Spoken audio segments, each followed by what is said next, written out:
Hi hello friends, welcome back to our channel. ఈరోజు నేను మీకు సింపుల్గా కాకరకాయ ఫ్రై ఎలా చేయాలో, అది కూడా చేదు లేకుండా ఎలా చేయాలో చేసి చూపిస్తాను. చూడండి. ముందుగా కాకరకాయలను కడిగేసి ఇలా చూడండి చాలా చిన్నగా తరుక్కోవాలి. నెక్స్ట్ ఆనియన్ కూడా అంతే చాలా చిన్నగా తరుక్కోవాలి. నెక్స్ట్ స్టవ్ ఆన్ చేసి కడాయి పెట్టుకొని ఒక 3 టేబుల్ స్పూన్ల వరకు ఆయిల్ వేసేద్దాం. ఇప్పుడు ముందుగా మనం తరిగి పెట్టుకున్న కాకరకాయ ముక్కల్ని ఇందులో వేసేద్దాం. వేసేసి ఒక 5 మినిట్స్ మూత పెడదామండి.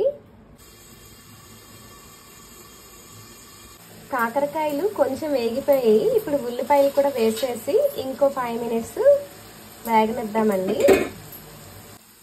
ఇప్పుడు కొంచెం పసుపు,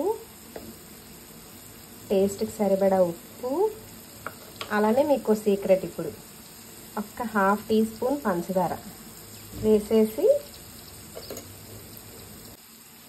ఒకసారి కలిపేద్దాం. కలిపేసి మరో 5 మినిట్స్ బాగా వేగనిద్దామండి. చూడండి కాకరకాయలు వేగిపోయాయి. ఇప్పుడు కారం వేసేద్దాం.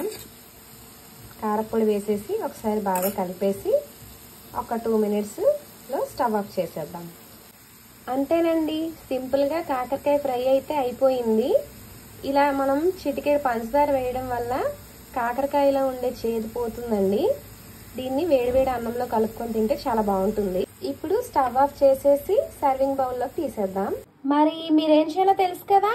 నా వీడియోస్ని లైక్ చేసి, షేర్ చేసి, సబ్స్క్రైబ్ చేయాలి. Thank you all. Have a nice day. Bye bye.